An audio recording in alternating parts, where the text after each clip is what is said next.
Everyone, good news है आप सभी जेई एस्पायरेंट्स के लिए जो इस साल जोसा 2026 के काउंसलिंग में पार्टिसिपेट कर रहे हैं। पिछले साल की तुलना में इस साल नंबर ऑफ सीट्स काफी अच्छी खासी बढ़ी हैं और मजे की बात है कि ट्रिपल आईटीज में 1500 से ज्यादा सीटें बढ़ी हैं। ट्रिपल आईटीज में सीट बढ़ने का मतलब है डेफिनेटली ये लोग ज्यादातर सीटें अपनी कंप्यूटर इलेक्ट्रॉनिक्स में ही बढ़ाते हैं और एक बड़ा यूनिक ब्रांच है मैथमेटिक्स एंड कंप्यूटिंग जो ऑलमोस्ट हर ट्रिपल आईटीज में धीरे धीरे करके इंट्रोड्यूस हो रहा है और एनआईटीज ने तो ऑलमोस्ट सारी एनआईटीज ने क्या कर दिया, लॉन्च कर दिया। कुछ ने पिछले साल लॉन्च किया था और जो रह गई थी वो इस साल लॉन्च कर दी हैं। तो अगर आप बात करोगे तो आईआईटी में भी 791 सीटें बढ़ी हैं। बेसिकली एक आईआईएससी बेंगलुरु करके इंस्टीट्यूट ही बढ़ गया है और उसमें अगर अपन बात करें तो एनआईटीज में 637 सीटें बढ़ी हैं, ट्रिपल आईटीज में 1578 सीटें बढ़ी हैं और जीएफटीआईज में 1464 सीटें बढ़ी हैं। हालांकि जीएफटीआईज में लगभग इस साल 9 नई जीएफटीआई इंट्रोड्यूस हुई हैं। हालांकि उसमें कोई खास बहुत तगड़ा कॉलेज तो नहीं इंट्रोड्यूस हुआ है, लेकिन फिर भी कुछ कॉलेजों में जैसे गति शक्ति विश्वविद्यालय हो गया और बाकी के कुछ टॉप की। मजे की बात यह है कि ट्रिपल आईटीज में धुआंधार तरीके से इस बार सीटें बढ़ाई गई हैं,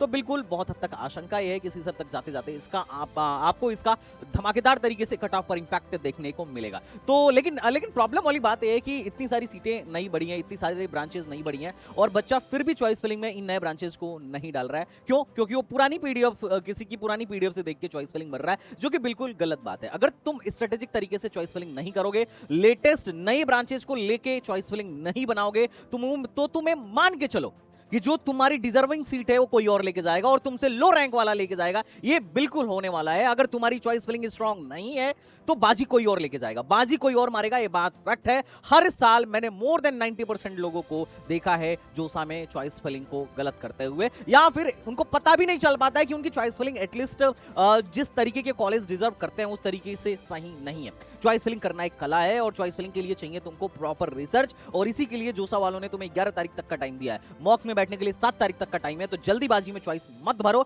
वरना पछताओगे। और इसको लास्ट मोमेंट पर भरने के लिए भी मत रोकना, वरना फिर वही होगा कि फटाफट जो मन में आ रहा है वो भरे जा रहे हैं, किसी की भी पीडीएफ उठा के भरे जा रहे हैं, मामला खराब हो जाएगा। तो आपको अभी से चॉइस फिलिंग पे काम करना है, सब कुछ छोड़ दो और अगले 7-8 दिन तक चॉइस फिलिंग पर स्ट्रिक्ट रहो। चॉइस फिलिंग परफेक्ट होनी चाहिए, चाहे रैंक जो भी आया हो, चॉइस फिलिंग अपने हाथ में है, इसमें गड़बड़ी नहीं होनी चाहिए, इस बात को ध्यान रखिएगा। और अगर आप चाहते हैं कि संदीप भैया आप मेरी चॉइस फिलिंग करो, आपकी टीम मेरी चॉइस फिलिंग करे, तो देर किस बात का, एसटीवीजी का काउंसलिंग प्रोग्राम ऑलरेडी लॉन्च हो चुका है, जाके उसे फटाफट ज्वाइन करो। हालांकि थोड़े से अभी मेंटर्स बिजी हैं, बट टेंशन मतलब 48 घंटे में हम तुम्हें कम्युनिकेट कर लेंगे और तुम्हारे चॉइस फिलिंग पर काम शुरू कर देंगे। अगर तुम चाहते हो कि बेस्ट चॉइस फिलिंग मिले तो नेक्स्ट 24 से 48 घंटे के लिए तुम क्या करो, एसटीवीजी को अपना टाइम डेडिकेट करो, तो फटाफट ज्वाइन करो एसटीवीजी काउंसलिंग, एसटीवीजी एकेडमी ऐप डाउनलोड करो और वहां से ज्वाइन करो जोसा काउंसलिंग प्रोग्राम। तो चलो मिलता हूं नेक्स्ट वीडियो में, तो बाय बाय, टाटा एंड जय हिंद। और जोसा के साथ साथ सीसैप भी तुम्हें फ्री ऑफ कॉस्ट कराऊंगा।